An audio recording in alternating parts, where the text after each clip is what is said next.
m'appelle Andréane Dufault-Bouchard, je suis nutritionniste et chef de projet pour l'organisme d'expertise sur l'image corporelle Équilibre. Bienvenue à ce 23e épisode de notre balado Au-delà du miroir, réflexion sur l'image corporelle. Aujourd'hui, on va parler d'image corporelle chez les jeunes. La construction de l'image corporelle, ça commence très tôt, dès la petite enfance en fait, et ça évolue tout au long de la vie. L'adolescence, c'est une période qui peut être particulièrement éprouvante sur le plan de l'image corporelle à cause de tous les changements qui surviennent, autant physiquement que psychologiquement. C'est certain que les parents et la famille ont un rôle primordial à jouer, mais l'école exerce aussi une grande influence sur le développement des jeunes et peut être un milieu clé pour les sensibiliser et les aider à construire une image corporelle positive. Chez Équilibre, on a d'ailleurs développé le programme Bien dans sa tête, bien dans sa peau, qui est destiné aux écoles et qui vise à outiller les intervenants scolaires à parler d'image corporelle avec les jeunes. Aujourd'hui, on va justement discuter de ce sujet-là avec deux enseignantes du secondaire. Mais juste avant, j'ai le plaisir de vous présenter mon co-animateur, spécialement invité pour l'épisode, Joël Dandurand. Oh, merci! Merci à toi, ça fait vraiment plaisir d'avoir un invité co-animateur. Tellement content d'être là. Grand fan de votre podcast et grand fan de la cause. Merci. Merci beaucoup. On est fans aussi. Donc toi, Joël, on te connaît plus particulièrement pour peut-être ta participation dans la saison 1 de Survivor. Exact. Mais ce qu'on ne sait pas, c'est que tu as été technicien en éducation spécialisée, donc TES dans les écoles, pendant plusieurs années, 13 ans même. Exact, 13 ans, oui. J'ai fait 12 ans en école primaire puis 1 année en école secondaire. Fait que tu as vraiment une expertise au niveau scolaire aussi. Exact, ouais. Alors, plusieurs cordes à ton arc. Tu es maintenant aussi entrepreneur et créateur de contenu, donc on va co-animer cet épisode ensemble. Qu'est-ce qui a fait justement que tu as eu envie de t'impliquer avec Équilibre puis d'aider à faire connaître le programme Bien dans sa tête, bien dans sa peau? C'est une bonne question. Je pense que comme adolescent, j'aurais eu besoin de ce programme-là. Puis quand j'ai été approché par Équilibre la première fois, j'ai fait mes recherches, j'ai fait mes devoirs, puis j'ai pris le temps de regarder. Puis d'habitude, quand j'ai une proposition de collaboration, je fais des recherches minimes, mais je me suis perdu sur votre site. Je me suis mis à vouloir découvrir tous les ateliers, à vouloir j'ai adoré tout ce que j'ai lu. Je suis tombé en amour avec le concept, puis même comme adulte, ça m'a fait du bien. Donc, je pouvais juste imaginer, là, comme adolescent, à quel point c'était nécessaire. C'est tellement la racine, c'est tellement là que tout le schème d'affection par rapport à soi-même commence puis se crée que voilà, c'est parfait. Mais merci, parfait. Bien contente que ça satisfasse ta curiosité puis tes besoins autant personnels que pour les jeunes aussi. Là, c'est ce qu'on essaye de faire aussi. Et justement, on a le plaisir d'accueillir et d'être accompagné de deux personnes, deux enseignantes qui partagent le quotidien des jeunes et qui voient justement ce qui se passe sur le plan de l'image corporelle, qui sont aux premières loges. Donc, Annie Allaire, tu es enseignante en mathématiques en première et deuxième secondaire dans une école de la Rive-Sud de Montréal. Oui, c'est ça. Bonjour. Bienvenue. Merci. Et Marie-Ève Jacob-Perrotta, tu es enseignante en adaptation scolaire au secondaire dans une école de Laval. Oui, allô? Oui, allô? Alors, on est réunis toutes les rives ici là, pour discuter d'image corporelle. Toutes les rives, c'est bon, ça! C'est un sujet rassembleur, l'image corporelle. Se exact.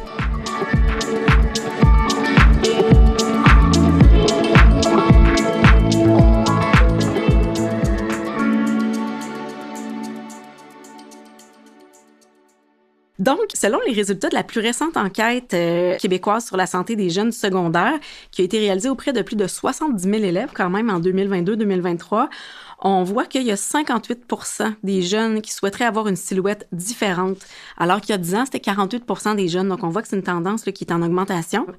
Et aussi, selon les résultats d'un sondage annuel d'Équilibre qui est mené par la firme Léger, il y a 36 % des jeunes de 14 à 17 ans qui disent que leur apparence les rend malheureux ou malheureuses et 16 % d'entre eux qui ressentent toujours ou souvent de la pression pour avoir un corps parfait, pour être musclé ou pour avoir un corps qu'on pourrait dire fit. Ces chiffres-là, ça témoigne vraiment des préoccupations des jeunes sur papier en théorie, mais je serais curieuse de savoir sur le terrain, dans les écoles. Vous, qu'est-ce que vous observez? Est-ce que ces chiffres-là vous surprennent? C'est quoi les principales préoccupations des jeunes par rapport à l'image corporelle? Ben moi, je suis au courant des statistiques, mais dans le quotidien, je suis pas prête à dire que je me rends compte qu'il y a un si gros pourcentage d'élèves qui vivent avec des problèmes d'image corporelle. Mais tu sais, je vois des petites choses comme nous, on a un demi-uniforme à l'école. Polo, chandail de sport, chandail kangourou qui sont obligatoires de porter, mais un détail, mais c'est pas rare que par grand temps de chaleur, je vois des filles, des gars aussi, mais surtout des filles, que même s'il fait 40 dans l'école, vont garder leur gros chandail qui est plus grand pour camoufler soit les rondeurs ou pour camoufler les cernes de sueur. Ouais. Ça, c'est quelque chose que je vois. J'ai discuté avec des TES aussi pour en savoir plus, avoir leur point de vue aussi. On m'a dit qu'il y avait quelques élèves dans l'école, parce que nous, on est une petite école. Okay. Quelques élèves qui sont très au courant, les TES, qui ne mangent pas le midi par souci de rester mince, de ne pas prendre de poids. Ça arrive de plus en plus, ça. Je l'ai constaté aussi la trêve de la faim là, pour atteindre cet objectif-là, c'est particulier. Oui. Puis j'ai aimé que tu dises au début que tu le voyais pas, dans le sens que c'est pas une problématique qui est visible. C'est une perception, c'est intrinsèque. Fait que c'est vrai que cette statistique-là est encore plus choquante en sachant que c'est plus qu'1 sur 2. Oui, parce que, tu sais, moi, je suis dans ma classe de maths. Ben, c'est clair qu'on aborde. Bon, de par mon cheminement personnel dont on parlera peut-être tantôt, moi, je l'aborde des fois en classe avec des petits flashs, tout ça. Mais c'est sûr que je fais mon cours de mathématiques, fait que je vois pas tant de démonstrations qu'il y aurait, tu sais, que les élèves auraient un souci par rapport à ça. Mais je sais que c'est présent, tu sais. Je sais que Marie-Ève aussi, tu avais remarqué des choses par rapport aux garçons aussi. Bien, c'est ça. Nous, à l'école, on a aussi un demi-uniforme. Donc, cet uniforme-là, nous, au contraire, il est souvent porté, mais beaucoup plus moulant chez la fille. Donc, au contraire, ils veulent montrer leur forme. Donc, c'est très rare qu'ils vont cacher. Ils ont comme hâte d'atteindre justement leur rondeur. Ils ont comme hâte d'avoir des formes féminines. Fait que dès qu'ils en ont, ils essayent vraiment de les mettre de l'avant. Ce qui est beaucoup véhiculé aussi par les garçons à l'école. Donc, les garçons ont vraiment un standard de beauté très, très spécifique. Puis, dans le fond, ils disent là, aux filles, là, nous, on aime les filles de telle façon, avec telle rondeur. Ouais, fait que c'est vraiment très ciblé là, au niveau de l'image corporelle. Mais ça, on le voit moins. Moi aussi, au quotidien, on le voit moins. Mais c'est quand on se met à parler là, dans les pauses, dans les moments justement libres, en dehors des classes, qu'on voit cette interaction-là, là, à ce moment-là, entre eux, ce qu'on entend dans les corridors. Les garçons, nous autres, c'est beaucoup, beaucoup les cheveux. Donc, vraiment un très grand engouement sur tel type de coiffure, tel type de coupe de cheveux. Même les filles aussi, même chose. Autant au niveau corporel des filles que les garçons ont un discours, autant chez les filles, il y a un discours aussi au niveau de ce que le garçon devrait avoir de l'air, au niveau de ses cheveux, au niveau de son apparence corporelle. Ouais. Ça correspond aux stéréotypes, évidemment, qui sont véhiculés. Mais pas tant au niveau, mettons, je dirais, de la grosseur, au niveau des garçons. Ça, beaucoup moins. La grosseur au niveau des filles, oui. Mais on est beaucoup plus dans, je pense, la confiance masculine qui est plus macho un peu. Donc, on est plus dans l'attitude qu'il recherche chez le garçon. Donc, on est là-dedans, là, je dirais. Puis les filles, comment elles réagissent quand les garçons disent « Ah, moi, tu sais, une fille qui est attirante pour moi, c'est quelqu'un de mince. » Est-ce que les filles ressentent une pression? Est-ce qu'ils veulent se conformer ou au contraire, elles disent « Ben là, tu sais, je pense qu'ils véhiculent ça entre elles aussi. Okay. Tu sais, c'est comme d'emblée, là. Ils ont comme cette image-là corporelle de les filles doivent être maquillées, les filles doivent être minces, avoir des formes, des belles formes courbes. Donc, pas de poils. Oui, c'est moi, ça. J'ai déjà entendu des commentaires sur la pilosité, là. Les gars, des fois, ont des exigences par rapport aux filles face aux poils. Ça, je l'ai entendu. Bien, ça me rappelle une anecdote parce que j'ai toujours travaillé pas mal en adaptation scolaire. Puis je me souviens d'un élève qui m'avait même dit « Ah, madame, vous avez plus de poils sur les avant-bras. » Fait que même lui, il avait fait un commentaire. Ouais, c'est ça. Donc, c'est vraiment des choses véhiculées même. Puis pour lui, c'était tout à fait banal et non pas péjoratif à mon égard, pas du tout. Mais pour lui, c'était un questionnement. Ouais. Une curiosité. Oui, une curiosité de dire, ça se peut ça, une fille qui a un petit peu plus de poils sur les avant-bras, puis que c'est pas supposé de pas en avoir du tout. Non, il peut en avoir, là. On est tous humains, on est tous faits différemment. C'est ça. Donc, c'était des commentaires, des fois, qui peuvent être beaucoup par curiosité, je dirais. Mais en même temps, c'est ça, on véhicule des stéréotypes vraiment très forts, là, à tous les jours. Là. C'est quand même drôle qu'il y ait une différence par rapport au demi-uniforme. Oui. Moi, c'est marqué dans mon... Mais moi, c'est une école juste secondaire 1-2. Peut-être que ça peut faire une différence. Moi, c'est de 1 à 5. OK.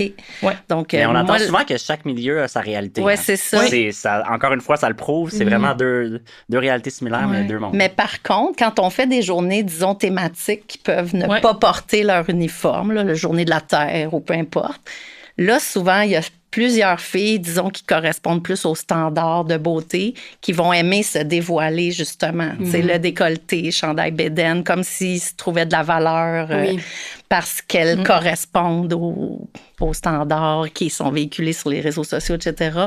Ça, je le vois, quand on n'a pas le demi-uniforme. Là. Fait que... On a parlé de plein d'enjeux auxquels vous êtes confrontés. Là. Est-ce que vous pensez que les jeunes ils ont des comportements qui peuvent être inquiétants par rapport à ça? Tu m'as parlé de ne pas manger. Là. Définitivement que ça, c'est très inquiétant. Est-ce que vous avez d'autres idées qui peuvent vous venir en tête? Mais je pense que ça peut être, entre autres, de dépenser énormément d'argent aussi. Moi, je vois des élèves qui dépensent beaucoup de sous pour leur beauté. Si je parlais des coupes de cheveux tantôt pour chez les garçons, ben ça, ils vont dépenser vraiment des grosses sommes. Là. Une coupe de cheveux à 100 $, let's go. J'ai 14 ans, je dépense 100 $, pas de problème pour ma coupe de cheveux. Chez les filles aussi, je parlais du maquillage, mais les ongles, les faux cils. Les faux cils. Donc, il y a beaucoup d'enjeux monétaires là-dedans. Ouais. Ce qui est inquiétant, je pense, c'est aussi le discours qu'ils peuvent avoir entre eux, d'entretenir ça. Fait qu'ils s'en vont des fois dans des réflexions où ils vont s'encourager justement dans ce côté-là péjoratif. Fait que là, ils s'automotivent à aller de plus en plus loin dans « Ah oui, tu devrais avoir ça. » Comme si c'était nécessaire. C'est ça. Ils suivent des modes aussi. Oui. Comme là, il y a la mode des petites coches dans les sourcils. Nous, il y a aussi, pour camoufler les boutons, il y a comme des collants en étoiles. Ben, c'est cute, par contre. Là, c'est mignon. Non, toi aussi, tu vas y adhérer à la mode. Peut-être. Mais, tu sais, c'est ça. Ils suivent l'un et l'autre, là, tu sais... Ouais. Moi, je suis surprise quand même pour les dépenses parce que j'aurais pensé que justement, comme ils n'ont pas beaucoup de salaire, tout ça, ils n'ont pas commencé à travailler, tu sais, qu'ils auraient été plus du genre à utiliser, comme souvent en nutrition, quand on parlait de sauter des repas, tu sais, c'est des méthodes qui sont peu coûteuses pour contrôler leur poids chez les jeunes. Fait que c'est peut-être un moyen qu'ils ont tendance à utiliser justement parce qu'ils n'ont pas besoin de payer, mais ça m'étonne quand même de voir qui ont des montants à investir aussi importants dès cet âge-là. Là. Peut-être les parents. Oui, c'est ça, j'allais dire. Dans tout ça, ouais. Tout près de notre école, il y a quelques années, on avait un gym. On avait des élèves garçons qui refusaient de venir en récupération ou convoqués pour une reprise d'examen parce qu'il fallait qu'ils aillent s'entraîner au gym sur l'heure du midi pour se gonfler les muscles. C'était très important qu'ils allaient prendre un shake de protéines plutôt qu'un repas, tu sais, de suivre des tendances réseaux sociaux comme ça, là. Donc, ça, je l'ai vu. Là, le gym est fermé. Là, on a maintenant une petite salle de musculation. Puis ça, j'ai entendu de la part des profs d'éduc qu'il y a quand même une belle ouverture face à la diversité. Là. Tu sais, autant notre élève qui est vu dans... J'adore entendre ça. Oui. J'adore ça. Même qu'on a un élève qui est dans un corps plus gros, qui va à la salle de muscu puis qui est capable de lever des poids beaucoup plus élevés que mon petit élève plus menu. Fait qu'il se valorise en plus. Oui, beaucoup. Fait que, tu sais, dans ce sens-là, ça, c'est beau. Il y a comme une tolérance, une ouverture. Mais ouais, l'histoire du gym, là, moi, ça m'avait marqué. Ben oui, je comprends. On s'empêche de faire notre côté académique parce qu'on va aller se gonfler le torse un peu. C'est ça. Sur les réseaux sociaux, il y a tellement de contenus comme ça qui sont véhiculés aussi. Il faut apprendre à développer notre esprit critique en tant que jeune. C'est pas toujours évident à faire non plus. Là. Puis en fait, dans notre sondage léger, il y avait quand même 3 jeunes sur 4 qui étaient d'accord pour dire que les standards de beauté qu'on voit dans les médias, sur les réseaux sociaux, sont pas réalistes. C'est pas parce qu'ils savent que ça les empêche pour autant d'être préoccupés, mais on voit qu'il y a quand même un certain développement de la pensée critique par rapport à ça. Est-ce que toi, Joël, quand tu étais TES, tu observais ça un peu aussi, que les jeunes avaient un esprit critique par rapport aux standards? Je faisais beaucoup d'ateliers de sensibilisation dans les classes, puis effectivement, là, quand tu les mets devant le fait accompli ou tu leur poses des questions, souvent la réponse est... Je veux pas dire qu'ils disent ce qu'ils doivent dire. Je pense que le 3 sur 4, j'y crois. Puis je pense qu'intrinsèquement, ils le savent que c'est pas normal que ce soit ça les standards. Mais je pense pas que devant le miroir, ça les empêche de vivre un inconfort. Ouais. Puis c'est là que la statistique, je la trouve biaisée un petit peu. Parce que c'est pas 3 sur 4 qui sont à l'aise dans leur corps. Non. Je pense que la statistique, on l'a vu plus tôt, c'était 58%. Fait que oui, je suis conscient par contre que effectivement, là, ils sont capables d'avoir un jugement critique, là. Bon, c'est un bon début aussi, Tout à justement, fait, de tout à commencer fait. Ben oui, à ben oui. développer ça avec eux. Là. Tout à fait. On parle des jeunes un peu, parlons des intervenants puis des enseignants. Vous êtes enseignante, on va en profiter, hein, on veut avoir la réalité sur le terrain. Est-ce que vous croyez que les adultes dans l'école ont une importance, ont une influence sur la perception de l'image corporelle chez les jeunes? Bien, clairement. Par tout ce que j'ai lu et écouté sur le sujet, je sais que ça part souvent de nous-mêmes, même les parents. Tu sais, si on veut aider nos jeunes à développer une plus belle perception de leur corps, s'accepter dans le corps qu'ils ont, ça part un peu de nous, tu sais, d'aller s'informer sur le sujet, d'essayer de comprendre qu'est-ce qui peut nous-mêmes nous causer des problèmes d'image corporelle. Personnellement, j'ai un gros cheminement par rapport à ça. J'ai cheminé depuis 3 ans pour me sortir de ça. J'ai été longtemps dans la culture des diètes, tout ça, jouer avec mon poids, etc. Donc, j'ai fait un beau cheminement, beaucoup de lectures, suivi en nutrition, etc. Ce qui fait que je pense bien m'être sortie de tout ça. Donc, je suis bien consciente des problèmes d'estime de soi que ça peut causer, tout ça. Fait que j'essaie de lancer des petites phrases en classe, tu sais, ne serait-ce qu'en portant un chandail qui est écrit « Toutes les formes sont belles » ou « La diversité nous rend plus beaux », juste pour un peu en discuter en classe. Puis, bon, madame, pourquoi vous portez ce chandail-là? C'est que tous les types de corps sont valides et peuvent être en santé. T'sais, moi, c'est plus des petites phrases choc comme ça que je vais amener en classe au début du cours de maths. Puis je pense que aussi, il y a une autre chose qui me vient en tête. J'aime bien le fait, à l'école, des fois, on fait des matchs prof-élève. Ouais. Puis, tu sais, la diversité corporelle est présente dans mon milieu de collègues. Fait que quand je vois qu'il y a plein de profs qui vont jouer au basketball ou au volleyball ou qui viennent dans ma classe jouer à Just Dance, puis que moi-même, qui n'est pas dans un format corporel qui correspond au standard nécessairement, que moi-même, je joue à Just Dance ou qui vont à l'atelier de danse country, mais que le prof peut montrer que, regarde, moi aussi, je peux bouger, même si je suis pas mince. Même.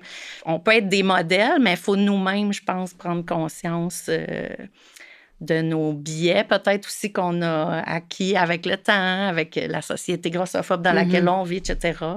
J'aime que tu dises qu'on n'a pas besoin de les convaincre avec nos mots, puis c'est avec nos actions parfois que l'influence est a le plus d'impact, en fait. Oui. C'est bien imagé.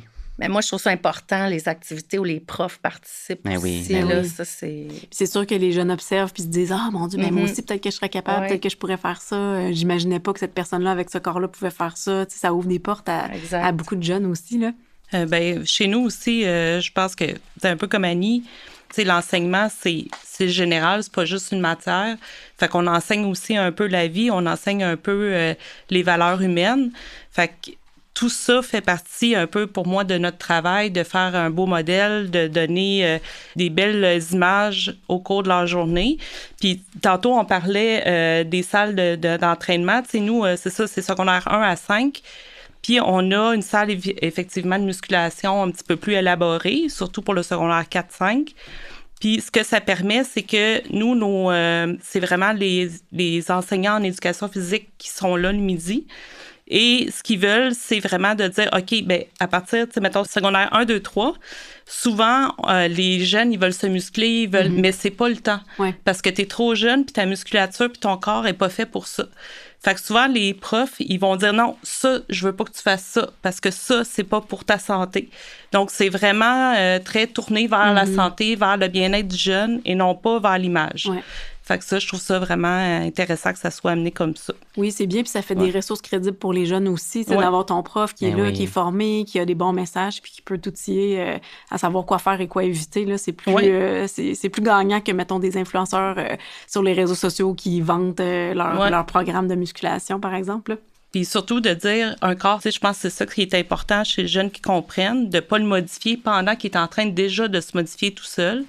Puis moi, souvent, je vais parler aux jeunes de leur santé. Fait que, tu sais, pourquoi tu veux faire ça? Qu'est-ce qui te motive vraiment à dire pourquoi tu veux perdre du poids? C'est-tu pour ta santé ou c'est vraiment pour l'apparence? Fait que, tu sais, moi, c'est vraiment dans ce sens-là. Tu sais, si tu veux t'entraîner, OK, parfait, mais c'est-tu pour être plus fort? C'est-tu pour l'apparence? C'est-tu pour juste être plus en forme?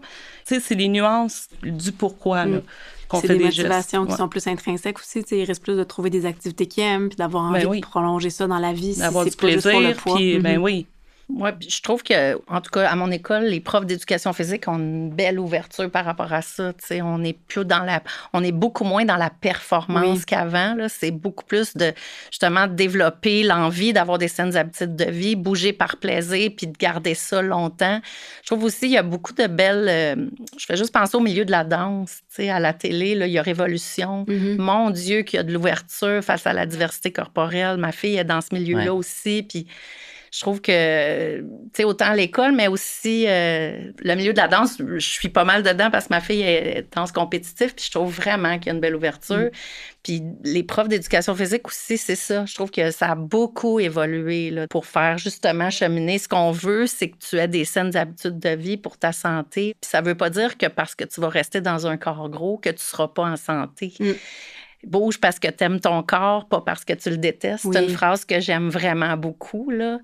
Tu bouges pas pour le modifier, comme tu disais, parce que tu l'aimes pas. Tu bouges pour le maintenir en santé. Fait que tu as bien plus de chances de garder ton habitude de bouger qui, peu importe si tu perds du poids ou pas, ça va être bénéfique pour ta santé. Fait que je trouve quand même que nos profs d'éduc, j'imagine que ça se répand aussi. Mon fils étudie en éducation physique, puis je le sais qu'ils ont un volet, tu sais, inclusion dans le sport, puis bouger pour la santé et non pas pour devenir un athlète pro ou atteindre un format corporel particulier. Ou voilà. Faire comprendre aux jeunes aussi que on n'a pas tout à fait le contrôle sur notre format corporel. On n'a pas entièrement le contrôle. Là. Il y a des choses qu'on peut contrôler, d'autres pas, comme notre génétique. Fait que ça, c'est des messages qu'on peut envoyer aussi comme prof. Vraiment. Ça donne de l'espoir de vous entendre. C'est vraiment de voir que dans vos milieux, justement, il y a des choses positives comme ça qui se passent. Je pense aussi qu'il faut s'informer. Tu sais, même les adultes, on est plein à avoir des problèmes d'image, tu sais, des enjeux avec ça, la nourriture, la relation avec l'activité physique. Fait que, tu sais, je pense que n'importe quel adulte en tirerait que des bienfaits de s'informer sur ça. Fait qu'en tant que prof, ben on a quand même un rôle d'éducation à jouer. Fait que c'est encore plus pertinent, je dirais, là, comme pour lancer des messages. Puis le vivre, là, tu sais, comme participer aux activités, comme je disais tantôt, pas juste les mots, comme tu disais, Joël, là, mais le démontrer, là, tu sais. Puis toi, dans le fond, tu as travaillé sur toi, comme tu disais. Tu es une super bonne ambassadrice, toi aussi. Fait que dans le fond, tu sais, des fois, on a à cœur justement le bien-être des jeunes. On veut essayer d'intervenir, mais on sait pas toujours comment aborder ça. Des fois, ça peut être un sujet qu'on perçoit quand même délicat.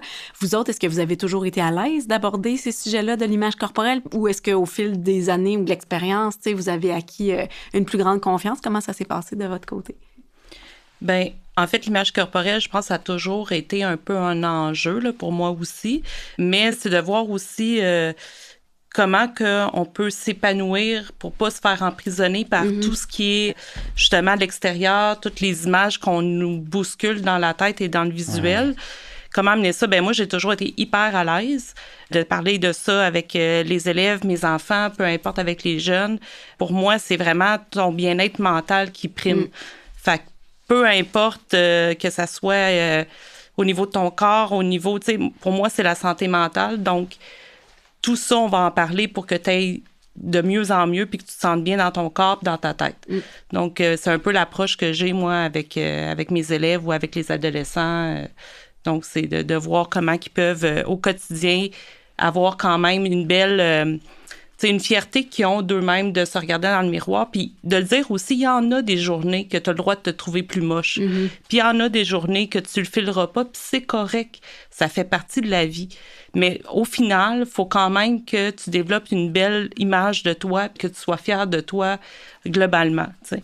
Puis je pense que ça peut pas être un long fleuve tranquille tout le temps. Il y a des moments dans notre vie où on est plus sensible à ça, d'autres moins. Donc je pense que c'est un petit peu d'émettre... au fait que ça fait partie de la vie, là, un petit peu ces montagnes russes-là. Puis avec l'adolescence aussi, où est-ce qu'il y a beaucoup de changements, c'est comme on est dans le pic de la montagne russe. Oui, c'est ça. Donc, je pense que c'est un petit peu comme ça que j'aborde, là. Ben moi, c'est sûr qu'il y a eu une grande évolution, personnellement. Parce que moi-même, j'avais des gros enjeux, comme j'ai nommé. Je me vois en train d'expliquer la différence entre les kilogrammes puis les livres. En mathématiques, on travaille les unités de mesure. Puis je le sais que je donnais l'exemple de dire, OK, là, je pourrais dire, j'ai perdu tant de livres ou j'ai engraissé de tant de kilogrammes. Ça, c'est il y a quelques années. Bien, pas dans un passé si lointain. Jamais je reprendrais cet exemple-là comme si prendre du poids, c'était pas correct ou pas. Je ferais plus ça, tu sais. Ou même pour apprendre la formule de l'air du trapèze, j'avais un truc avec Bob qui bouffe des hamburgers. Et là, pour justifier la parenthèse, je disais, ben Bob, vu qu'il bouffe des hamburgers, devient enrobé. Puis jamais j'emploierais ça comme si c'était...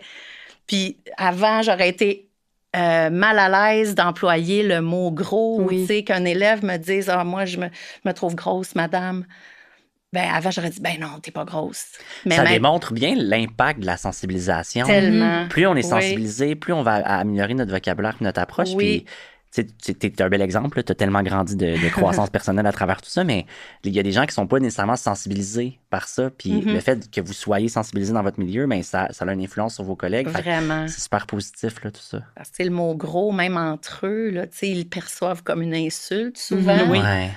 Alors, tu sais, il faut renverser cette tendance-là. Là. Tu sais, j'ai appris, moi, avec le balado d'équilibre, beaucoup. Tu sais, ben, il faut que je le nomme parce que ce balado-là est extraordinaire. Je suis bien contente d'en faire partie aujourd'hui. Mais, tu sais, on ne se gêne pas pour dire un gros cadeau ou une grosse maison. Tu sais, ça, j'ai tout appris ça avec vous autres. Équilibre.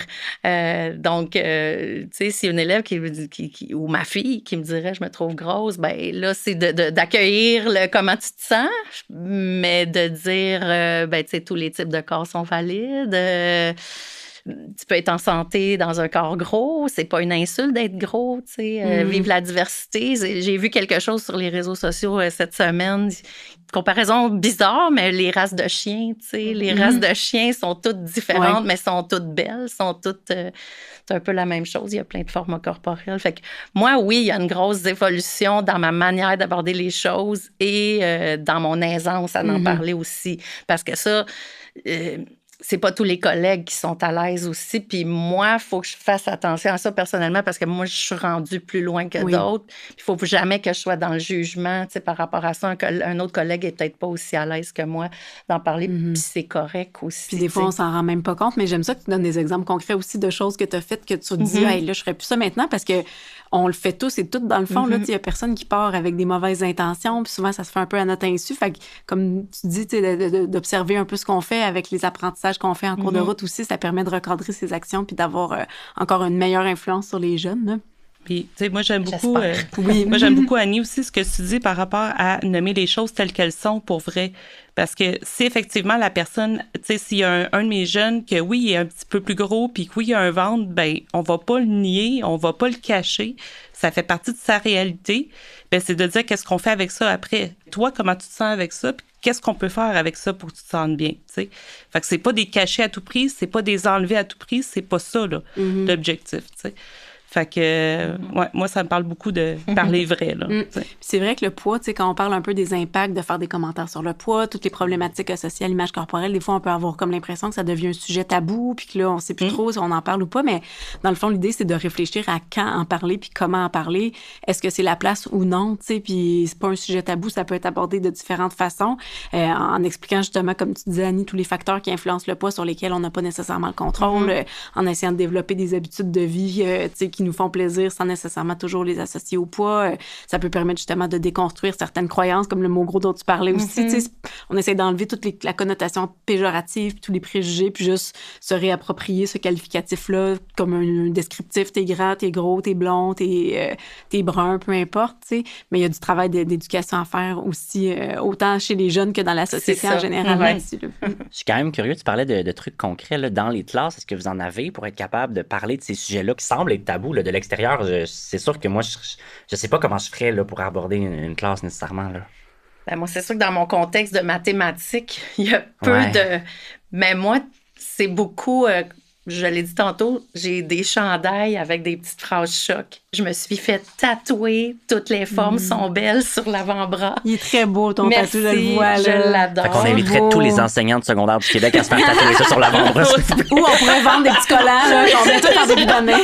C'est très significatif pour moi. Fait que, tu sais, c'est sûr que quand j'ai eu mon tatou, il y a des élèves qui l'ont remarqué. Donc, j'ai pris un moment pour en parler. Qu'est-ce que ça signifie pour moi? Fait que, tu sais, ou avec des affiches aussi dans ma classe. Là, elles ne sont pas encore posées, mais sont toutes dans ma tête et c'est sûr. J'avais utilisé la campagne d'affiches d'équilibre. Ça disait « mise sur ce que ton corps peut faire plutôt que ce sur quoi il a l'air ».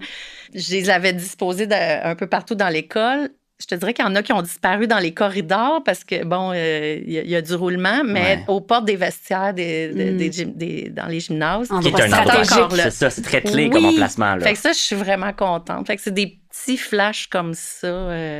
C'est sûr que peut-être le cours de CCQ permettrait plus ou que moi dans mon cours de maths, mais quand même, tu sais, des petits moments de discussion avec les élèves. C'est sûr que déjà, en adaptation scolaire, on touche à plein de sujets en dehors de la matière. Ouais. Fait que c'est sûr que moi, la porte est grande ouverte. Là. J'ai vraiment des portes de hangar ouvertes que je peux rentrer dans plein de sujets.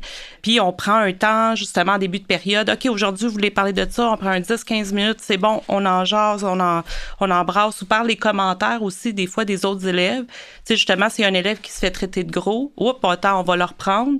Donc, c'est beaucoup dans prendre au vol ce qui se passe. Fait que je pense qu'en classe, c'est beaucoup ça. Puis oui, on peut faire des petites capsules. Tu sais, moi, j'ai la chance, justement, j'enseigne plusieurs matières. Fait que dans CCQ, je peux l'inclure. Fait que pour moi, c'est plus facile là, d'aborder ces sujets-là. Mais en gros aussi, on a tellement des petits moments avec nos élèves, à part que dans les classes, que des fois, on fait des discussions un à un, ils viennent plus se confier. Là, après ça, on aborde plus des sujets délicats.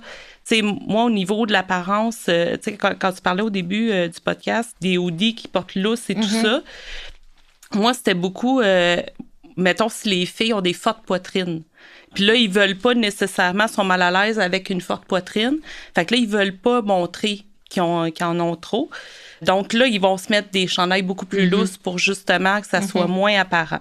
Parce qu'ils n'ont pas le goût que ça soit le premier regard qui soit porté vers ça, puis avec compréhension. Donc, tu sais, ça, ils vont venir plus se confier à ça. Fait qu'eux, ils n'ont pas nécessairement le malaise vis-à-vis eux-mêmes, mais plus par rapport au regard des autres. On avait déjà discuté un petit peu. Nous, à l'école, on a une piscine.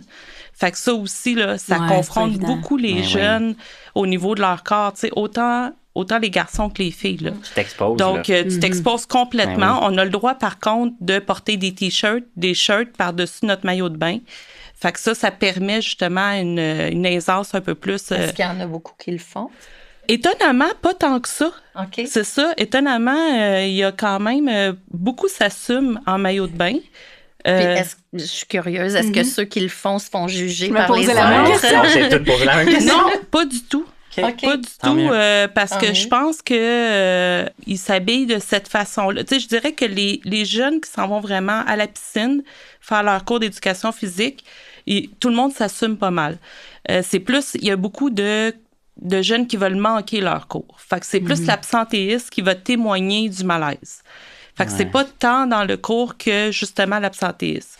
Et les filles qui veulent pas y aller. Ou, tu sais, quand c'est le temps aussi de leur menstruation. Ou quand c'est le temps... Fait que tout ça amène un petit peu un combat, là. Tu sais, je fais une parenthèse, mais, tu sais, justement, quand les filles ont leur menstruation, ben là, à un moment donné, les enseignants disaient, OK, ben pour pas que, tu sais, ça paraisse que ça coule, peu importe, allez dans l'eau d'emblée. Mais là, ça vient encore plus cibler la fille qui est là parce que t'en as 3 dans l'eau puis les autres sont sur le bord à écouter les consignes. Ben non, on peut pas faire ça, là. Donc, tu sais, tout ça vient jouer aussi sur l'apparence puis qu'est-ce qu'on a de l'air puis comment qu'on se présente. Donc, non. Puis je pense que ça varie. Il y a des moments que des fois, quelqu'un va porter un chandail pour aller en éduc puis la semaine d'après, il va l'enlever. Fait que, tu sais, c'est pas systématique. Ils vont dire, je me couvre de A à Z pour le faire, tu sais. Quand on parle d'image corporelle en classe, je pense qu'on peut souvent faire un lien avec les réseaux sociaux. Puis ce lien-là, j'ai l'impression que c'est important de ne pas dénigrer le contenu que les jeunes consomment non plus. D'adhérer au fait que c'est ça ton algorithme, de développer leur jugement critique en lien avec qu'est-ce qu'ils regardent. Est-ce que c'est quelque chose que vous parlez un peu dans vos cours? Est-ce que vous sensibilisez un peu les élèves par rapport à leur algorithme ou par rapport à leur... Ben, moi, le seul message que je dirais que j'envoie, c'est, je leur dis souvent, ce qui te fait sentir pas bien, flush-moi ça. Ah ouais, c'est bon ça. C'est vraiment ce que je dis. Mais tu sais, c'est normal que sur ton fil, avec tout ce qu'il y a, je faisais juste regarder ma fille qui va avoir 21 ans bientôt. L'autre jour, elle était à côté de moi, puis elle faisait défiler son For You page, que je connais pas tellement ça. C'est ton algorithme, en fait. C'est ce que l'application considère qui est adapté à ce que toi, t'aimes consommer ou que tu regardes. Mais elle me disait, parce que là, j'ai entendu dans son For You page, j'ai perdu 35 livres en mangeant des bagels. Et là, tu sais, elle connaît tout mon cheminement, tout ça. Puis là, je me retourne, je dis, hein? Ah, maman, j'ai passé tout droit, c'est pas grave. Mais c'était quand même dans son... Mais j'ai dit, ça, c'est quelque chose qui vient te chercher? Elle dit, moi, maman, ce qui vient plus me chercher, c'est quand je vois, mettons, des filles sur la plage en bikini qui s'exposent puis qui se valorisent parce qu'elles sont toutes belles. Mais j'ai dit, enlève ça de ton fil d'actualité, de ce qui déroule. Fait que moi, c'est un peu ça que j'envoie comme message. Mais faut pas nécessairement dire limite ton temps d'écran, regarde pas tes réseaux sociaux, c'est là, ça fait partie de leur vie, tu sais, fait que... Mais moi, c'est vraiment mon message. Ce qui te fait sentir pas bien, flush-moi ça. Puis ça, je l'ai dit plein de fois à des élèves, les filles surtout. Là. Très bon conseil. Nous, on aborde beaucoup plus au niveau des réseaux sociaux par rapport à leur groupe, là, quand ils se parlent entre eux. Fait que nous, c'est beaucoup plus ça qui est discuté parce que c'est ce qui amène le plus de problématiques à l'école, là. Le fait, justement, ils peuvent s'envoyer des images, peuvent s'insulter. Donc, tout ça fait partie, je dirais, de beaucoup plus un enjeu que ce qui va défiler un petit peu plus, tu sais, comme sur TikTok, des choses comme ça. Ça, on en parle moins. Là. En tout cas, de ma part, on est moins là-dedans parce qu'on est beaucoup plus en intervention par rapport à comment ils s'abordent entre eux puis comment ils discutent entre eux. Donc... Mais probablement, tu as une vision plus globale que moi, vu que tu as peut-être toujours les mêmes élèves aussi. Oui, c'est ça. Moi, j'ai plusieurs groupes aussi. Fait que, tu sais, peut-être que si on avait la TES de mon école avec nous, qu'elle me partagerait des choses comme ça. Tu sais, tout ce qui se passe le soir sur les réseaux sociaux, les échanges qu'ils ont entre eux, tu sais. Moi, ça, je le vois moins dans ma classe, là. Bon, j'ai des beaux liens avec mes élèves. Il y en a qui viennent se confier tout ça, mais peut-être pas nécessairement par rapport à ça aussi, là. Fait que... Quand j'étais dans les écoles, je me souviens qu'il y avait des collègues, des fois, qui avaient des préoccupations ou des commentaires par rapport à leur image corporelle. Puis je me questionnais, là, avec ton expertise, peut-être que tu vas pouvoir me répondre. Est-ce que c'est correct d'enseigner puis d'en parler si toi-même, tu te sens pas bien avec ça? J'ai l'impression qu'il y a peut-être des gens qui pourraient être réticents d'embarquer à pieds joints dans le programme quand eux-mêmes, ils se sentent pas super confortables. Oui. Bien, je pense qu'Annie t'a tellement nommé des beaux exemples tantôt, mais la réponse, clairement, c'est oui. Tu sais, on peut intervenir. Puis, justement, de se poser la question, tu sais, est-ce que je suis capable d'intervenir? Est-ce que c'est légitime pour moi de le faire? Ça montre à quel point on veut bien faire les choses puis qu'on se soucie déjà du bien-être des jeunes ou de la qualité de nos interventions. Fait que je pense que déjà, ce petit malaise, hésitation-là, il est positif. Quelque 100%. Part. Puis je pense que l'idée, comme tu as dit tantôt, Annie, on vit tellement dans une société où est-ce que, justement, la pression d'être mince est très forte, la culture des diètes qui nous fait croire que c'est facile de maigrir alors que c'est beaucoup plus complexe et multifactoriel que ce qu'on peut nous laisser entendre rapidement. Toute la grossophobie, mais ça fait en sorte que c'est un peu normal de se préoccuper de notre poids à un certain degré. Je pense qu'on peut pas être complètement indifférent à ça ou à notre apparence, mais après, à quel point ça nous envahit puis à quel point, justement, ça se traduit dans nos interventions. Donc, si on prend conscience qu'on est un modèle pour les jeunes, puis que justement, c'est pas juste ce qu'on dit, mais c'est aussi ce qu'on fait qui les influence, ben ça permet de se dire, bon, OK, moi, qu'est-ce que j'ai envie de transmettre dans mes gestes, dans mes actions, dans mes attitudes aux jeunes, puis qu'est-ce que j'essaie de garder pour moi, puis de travailler de mon côté après ça aussi. Fait que ça peut être des tout petits gestes, comme tu dis, Annie, juste de donner certains exemples ou pas dans le cours en lien avec des apprentissages, de mettre un petit chandail qui fait réfléchir à quelque chose ou, tu sais, comme tu disais, Marie-Ève aussi, d'avoir des discussions plus approfondies sur certains sujets. Ça peut être petit, mais ça peut être plus grand. Puis dans le fond, c'est d'essayer de s'observer puis de dire, bon, ben là, est-ce que je suis en train de faire un commentaire sur mon corps ou mon poids ou le poids des autres? Ben là, ça, si je m'observe puis je me rends compte que je fais ça, ben j'essaie d'éviter de faire ça, tu sais. Éviter d'associer toujours alimentation avec perte de poids, activité physique avec perte de poids. On en a parlé aussi tantôt, tu sais, de parler vraiment du plaisir de bouger bouger, de manger à long terme, c'est ça qui est bon pour la santé physique, pour la santé mentale, puis c'est ça qu'on devrait transmettre. Des fois, on dirait qu'on veut être plus dans la qualité nutritionnelle, le nombre d'activités physiques à faire par jour et tout ça. C'est sûr qu'il y a des recommandations aussi que souvent les jeunes bougent pas assez, mangent pas assez de fruits et légumes, tout ça, mais je pense quand même que en transmettant juste de la théorie sur des nombres de portions ou des minutes d'activité physique, on passe à côté de quelque chose de super important qui est toute la relation qu'on a avec l'activité physique, avec l'alimentation puis avec notre corps. Puis ça, il y a moins de monde qui disent ces messages-là. Fait que je pense que plus on va être à aller passer ces messages-là, bien plus ça va aider les jeunes qui vont aussi devenir des adultes de demain, futurs professeurs ou autres, qui vont incarner ces messages-là aussi. Fait que je pense que c'est juste de penser à tout ça, tu sais, de valoriser la diversité corporelle. Puis quand on développe aussi des activités, que ce soit en éducation physique ou peu importe, ou quand, comme tu parlais du Just Dance tantôt, tu sais, d'avoir en tête de la diversité corporelle aussi, puis se dire, est-ce que cette activité-là, tu sais, tout le monde peut y trouver son compte, ou ça privilégie certaines morphologies qui sont plus dans les standards, puis ça va faire en sorte que d'autres vont se sentir un peu exclus. Fait que juste d'avoir ça en tête en observant, tu sais, comme l'exemple que tu donnais tantôt avec les filles qui ont leur menstruation, qui vont se baigner, tu sais, sûrement que ça partait d'une très bonne intention, mais là, après ça, on se regarde aller, puis on se dit, oh, c'est vrai, finalement, il y a un petit effet collatéral que j'avais pas vu, ben on s'ajuste, puis on se tape pas sur la tête non plus, tu sais, parce que je pense qu'on peut tous s'améliorer, on peut tous déconstruire des croyances aussi qu'on a intégrées. Puis c'est en s'informant auprès de sources qui sont crédibles aussi, pas nécessairement sur les réseaux sociaux selon qui on suit, mais comme Équilibre ou d'autres organismes peuvent justement nous donner de l'information pour déconstruire toutes sortes de croyances qui circulent. Puis je pense qu'il n'est jamais trop tard non plus pour commencer à travailler sa propre relation. Tu en as parlé, puis c'est un super bon exemple aussi, Annie. On peut travailler là-dessus, on peut aller mieux. Il y a des nutritionnistes, des psychologues. Des fois, ça peut être juste aussi de lire certaines publications sur des réseaux sociaux qui nous font un petit déclic, puis que là, ça nous fait prendre conscience de quelque chose, il y a une petite graine qui germe. Fait qu'il n'est jamais trop tard, puis on peut toujours intervenir là, pour faire la différence, soit en faisant des choses ou juste en évitant de faire certaines choses aussi. Là. Mon Dieu, que t'es pertinente. Je t'ai préparé toute la soirée. Puis une autre chose qui est pertinente tout dans le programme, mais dans sa tête, mais dans sa peau, c'est que c'est accompagné d'un guide de l'enseignant. Puis ça, j'ai trouvé que c'est un gros plus, parce que souvent, on est réticent d'en parler parce qu'on se sent malhabile, on sait pas comment faire l'approche. Puis avec chacune des thématiques, il y a toujours un guide qui te donne plein d'astuces là, qui est super complet. Fait que ça met du pouce un peu sur ce que tu viens de dire, que même si des fois on se sent un peu démuni, ben au moins les outils existent. Là, oui, c'est ça. Puis on essaye de suggérer un petit peu certaines formulations, des messages clés pour vraiment aider à s'approprier là, les messages comme enseignant ou comme intervenant scolaire. Là. Oui, moi, c'est drôle. J'ai eu une discussion avec l'animatrice de vie étudiante aujourd'hui, puis...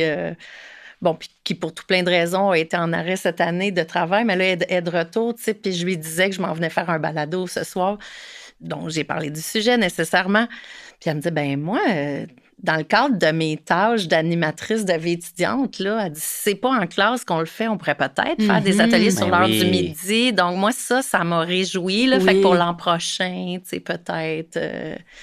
J'aimerais vraiment ça, si je pourrais peut-être collaborer avec elle, puis tout ça. Là. Mais moi, je suis allée voir rapidement les outils que vous proposez, là, c'est dont tu parles, Joël. Puis c'est vrai que c'est super bien fait. Il y a des capsules vidéo aussi. Ça, c'est gagnant. Quand tu peux dire aux collègues, OK, ben aujourd'hui, à la première période, tout le monde projette cette capsule-là. Ça prend 2 minutes. Puis, t'as peut-être semé des petits quelque chose puis après, dans ça la en tête. parle à la récré parce que tout le monde l'a vu. Puis, chez les membres du personnel aussi qui n'ont pas cheminé. Tu sais, on a tout notre niveau d'évolution par rapport à ça. Là. Fait que moi, les capsules vidéo que vous avez, je trouve ça vraiment gagnant. Là. J'en ai vu trouver une hier, puis ça se peut que je la partage en courriel à mes collègues. Puis projetez-la si vous voulez, écoutez-la juste pour vous si c'est ça que votre besoin, puis écoutez-la pas sinon. Mais tu sais, je trouve que ça, c'est wow dans ce que vous proposez aussi. Là, mais vos outils sont clairs, c'est tout le temps bienveillant. Merci, vous êtes tellement positif pour Équilibre, ça fait du bien d'entendre ça. Merci beaucoup, c'est très gentil. On essaye de faire de notre mieux vraiment pour pas blâmer les gens puis essayer que ça soit juste informatif, que ça amène la réflexion. Vraiment, c'est important pour nous. Là, c'est bien réussi. Merci. Je sais pas. En introduction, je mentionnais que les parents avaient évidemment un rôle très primordial à jouer en ce qui a trait à l'image corporelle de leur enfant, mais je serais curieuse de vous entendre sur la collaboration école-parents. Est-ce que des fois l'école peut favoriser la sensibilisation des parents sur la thématique de l'image corporelle ou comment l'école peut rejoindre des fois les parents sur cette question-là ou est-ce que ça se fait? Bien, moi, je suis sur le conseil d'établissement à mon école, puis il y a des parents, membres du conseil d'établissement qui sont aussi sur le comité de parents de tout le centre de service. Puis un enjeu qui est nommé à chaque année, c'est à quel point ils ont de la difficulté à rejoindre les parents. Justement, ils essaient d'avoir des conférences stimulantes sur peu importe le sujet, là, TDAH ou peut-être même image corporelle, etc. Les parents ne se présentent pas. C'est vraiment difficile. Ils cherchent des moyens d'être attrayants et tout ça. Fait que moi, ce que je vois là, comme moyen, c'est vraiment la page Facebook de l'école. C'est facile de partager la campagne d'équilibre sur notre page Facebook. T'as raison. Ça coûte rien, c'est accessible, c'est tellement efficace. Utilisons les réseaux sociaux à bon escient, justement. Oui, parce qu'il y a quand même du beau. Il y a des choses moins le fun, là, mais ça peut être beau. Fait que, tu sais, parce que j'avais réfléchi à cette question avant qu'on fasse le balado, puis c'est un peu la chose qui m'est venue en tête, les réseaux sociaux de l'école. Tu sais, on peut lancer plein de beaux messages, mettre de l'avant la semaine Mon poids sans commentaire, mettre de l'avant la semaine À bas les troubles alimentaires, etc. Mettre de l'avant votre programme PTBP. C'est ce que je voyais. Je sais pas si tu as d'autres idées, Marie-Ève. Bien, en fait, j'irais vraiment dans le même sens, là, dans le sens que souvent, le site de l'école est consulté pour diverses problématiques, tu sais, que ça soit administratif ou que ça soit justement par rapport à leurs jeunes ou que ça soit... Donc, tu sais, nous, on avait même, sur notre site, on a même un courriel par rapport justement si un élève veut nous écrire par rapport à des problématiques personnelles ou un parent. Donc, ça pourrait justement être ajouté là, pour donner d'autres ressources puis pouvoir un petit peu compléter là, l'information. Fait que, ouais, ça, je trouve ça vraiment intéressant parce que effectivement, les parents sont pas tant mobilisés. Souvent, ils envoient leurs enfants à l'école, puis là, ils se détachent. C'est comme, bon, l'école reprend la charge. Puis il y a tellement d'enjeux, on dirait, qui sont beaucoup plus concernés par rapport à leurs notes, à leur réussite, tout ça. Fait que tous ces enjeux-là plus personnels du corps et de l'image corporelle, on dirait que ça passe vraiment en second. Mais pourtant, ça peut être hyper prenant chez un jeune. Fait qu'on a moins là, cette facilité-là de rentrer en contact avec les parents. Surtout, je pense, au régulier. Nous, en adaptation scolaire, c'est plus facile parce qu'on communique avec eux même quasiment tous les jours. Là. Dès qu'il se passe quelque chose, on les appelle, on les tient au courant. Nous, on a même une façon de leur écrire à tous les jours parce que ça aussi, ils ne sont pas nécessairement mobilisés à aller voir leur courriel. Fait que, tu sais, oui, les réseaux sociaux, mais encore là, ils ne font pas nécessairement le suivi. Donc, c'est très difficile là, d'aller les chercher là, à ce niveau-là. Je pense qu'on finit par aller les chercher quand ça devient vraiment un enjeu majeur. Là, quand ça devient vraiment une grosse problématique, que justement l'adolescent ne mange plus, que là, il y a un trouble alimentaire, que là, on rentre vraiment dans une grosse problématique. Là, oui, les parents vont être un peu plus présents. Mais sinon, pour la sensibilisation, c'est vraiment plus difficile. Oui, je suis à la même place. Oui, les parents sont aussi occupés, je pense, que les profs avec toutes les thématiques à aborder dans les écoles. Puis, je sais pas, il y a certains parents qui doivent avoir un traumatisme avec la pandémie, qui recevaient, tu sais, mettons, tes parents de 3 enfants, tu recevais des tonnes de courriels de l'école. Fait que, puis tu sais, au secondaire, au régulier, ils ont 8 profs. Fait que, c'est vrai. On écrit souvent pour différentes raisons. Puis à l'inverse, des fois, un parent qui serait très motivé, qui se dirait, hey, là, faut que l'image corporelle, ça soit un sujet qui est abordé dans l'école de mon enfant, tout ça. Comment on peut faire comme parent pour rejoindre l'école ou essayer de les interpeller sur ce sujet-là, considérant qu'il y a tellement d'enjeux? On sait qu'il y a aussi des coupures, tout ça, c'est un contexte quand même pas évident, là. Est-ce qu'il y a des façons de s'y prendre? Mais je pense que tu l'as nommé, c'était le conseil d'établissement. C'est une excellente porte d'entrée. Oui, ou tu sais, proposer des conférences ou proposer, je sais pas, une activité qui implique la communauté sportive. Tu sais, je sais pas... on pourrait brainstormer sur ça, là, mais effectivement, tu sais, je veux dire, l'école est toujours ouverte aux suggestions. Là, proposer les ateliers du programme dans sa tête. Pourquoi pas? Tout à fait. Merci, les filles, de votre partage. C'était tellement riche, c'était tellement beau. Je suis content d'avoir eu la chance de vous jaser. Pour finir ça sur une note un peu différente, j'ai le goût qu'on fasse quelque chose. Je vais vous poser des petites questions en rafale. Je veux des réponses courtes, punchées, hilarantes. Non, c'est pas pas de pression. Donc, je vous pose une question, puis à tour de rôle, toutes les trois, là, je vous invite à me répondre. Donc, la première question, ça serait un petit geste simple que tu fais en classe qui peut faire une différence. Ben moi, c'est mes chandails, mon tatou, en parler tout simplement, des phrases chocs sur des affiches. Moi, je le répète, là, mais ça serait mon petit geste. Moi, je pense que les petits gestes simples, là, c'est l'accueil des élèves, là, de Oui. savoir comment tu te sens aujourd'hui, tu te sens-tu bien dans ta peau? Tu sais, on part la journée, dans quel état tu arrives le matin? Une action pour mobiliser vos collègues de travail sur la thématique. Ben moi, j'en ai un peu parlé tantôt, mais fournir des capsules vidéo. Ouais. Je pense que ça, c'est winner. Tu sais, le prof n'a pas besoin, c'est pas une surcharge de travail. Moi, j'irais vers ça. Ok. Là, tu sais. J'aime ça.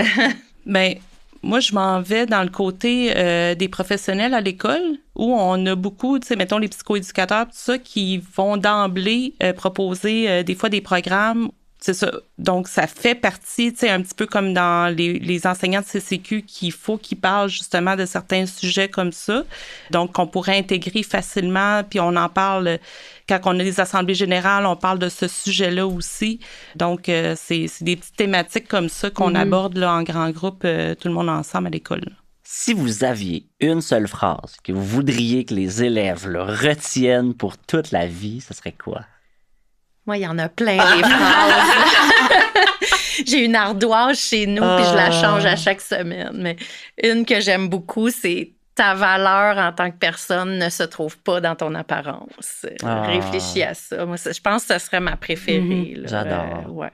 Bien sûr, j'aime toutes les formes sont belles Oui. parce que je l'ai tatouée sur le bras, mais ta valeur ne se trouve pas dans ton apparence. Je trouve que c'est très inspirant. En tout cas, pour moi, ça l'a été, puis je pense que pour les jeunes aussi. Moi, j'irais beaucoup, je pense, avec les moments de bonheur. Fait que, est-ce que tu es capable d'avoir un petit moment de bonheur dans ta journée? Qu'est-ce qui te fait plaisir? Qu'est-ce qui te fait sourire? Fait que j'irais J'aime beaucoup ça. avec ça. Ouais. J'aime Est-ce ça. qu'aujourd'hui, tu as réussi à sourire pour avoir un petit moment de bonheur? Quelque chose qui vous donne espoir en ce moment, ce serait quoi? Ben, des programmes comme comme BTBP, c'est Bonne fantastique. réponse. Des profs comme vous. Oui, Ouais. aussi, tout à fait. Ben, aussi, comme je disais tantôt, je parlais du milieu de la danse, mais tu sais, juste l'engouement pour le pickleball. Oui. Je trouve tellement Ben ouais. que c'est wow, ça. N'importe qui, peu importe l'âge, peu importe le format corporel, tout le monde peut aller jouer à ça. En tout cas, bref, ça c'est inspirant. Là. Je vais essayer de penser peut-être à d'autres choses, mais tu avais dit juste une réponse. Oui, là. Ben, je pense qu'il y a beaucoup d'ouverture. Moi, je vois Ouais, beaucoup c'est vrai. d'ouverture en général de justement de faire les choses autrement, de pas rester dans des vieux schèmes, de pas rester dans des vieilles pensées. Le bien-être de tous, je pense, le bien-être mental, on parle beaucoup de santé mentale, ben tout ça en fait partie. Fait que moi, je le vois, je le vois là-dedans. J'ai eu une autre idée. Ah, vas-y, je te donne T'sais, une deuxième chance. Les réseaux sociaux, oui, il y a des choses qui peuvent venir jouer dans la tête des jeunes, même des adultes. La tendance d'extrême minceur avec les stars d'Hollywood, tout ça, les Ozempic de ce monde. Mais il y a quand même beaucoup de beaux contenus qui font contrepoids tout ça. Moi, je me réjouis de voir plein de professionnels de la santé prendre les réseaux sociaux d'assaut, là, puis, tu sais, beaucoup de nutritionnistes. Je pense à Benoît Arsenault, je vais le nommer, là, qui est un chercheur qui se penche beaucoup sur toutes les questions de poids versus santé, activité physique, etc. Il y a beaucoup de beaux contenus rigoureux qui combattent la désinformation. Moi, ça me donne beaucoup d'espoir. On a fait une petite dernière? Ah oui. OK? On y va. Ton souhait pour que les jeunes se sentent bien dans leur peau. Ben, on parlait d'esprit critique tantôt. Ouais.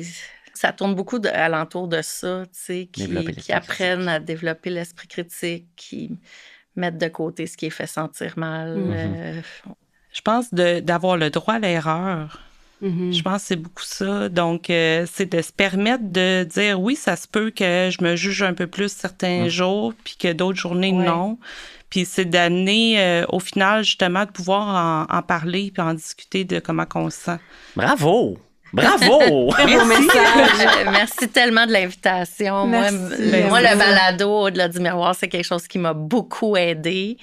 Fait que c'est vraiment un honneur d'être ici aujourd'hui. Ben, le plaisir est vraiment très partagé. Merci beaucoup. Puis toi, Joël, ça serait quoi ton souhait? Est-ce que tu aurais un souhait C'est bon, ça. avant de conclure? Moi, j'aimerais ça que tous les créateurs de contenu arrêtent d'être dans le paraître puis soient davantage dans le bien-être. Ça serait ça, mon souhait. J'ai des ça, frissons. ça vous apporte... Oui. Ça me... Tu vas changer ta phrase, hein? Ouais. L'autre côté. Il y a tellement de belles personnes. Il y a tellement de belles personnes sur les réseaux. Il y a tellement de belles personnes qui sont influencées par les réseaux. Arrêtons de créer du noir. Créons du beau, s'il vous plaît. Très belle conclusion, je suis bien d'accord avec toi. Ben, merci vraiment à vous trois d'avoir été ici avec moi pour discuter de ce sujet-là aujourd'hui. C'était vraiment des super beaux échanges. Que vous soyez enseignant, professeur d'éducation physique, TES, directeur, parent ou toute autre personne significative dans la vie des jeunes, j'espère que nos discussions vont vous avoir aidé à identifier des petits gestes ou des moyens gestes ou des grands gestes à poser autour de vous pour aider nos ados à être bien dans leur peau.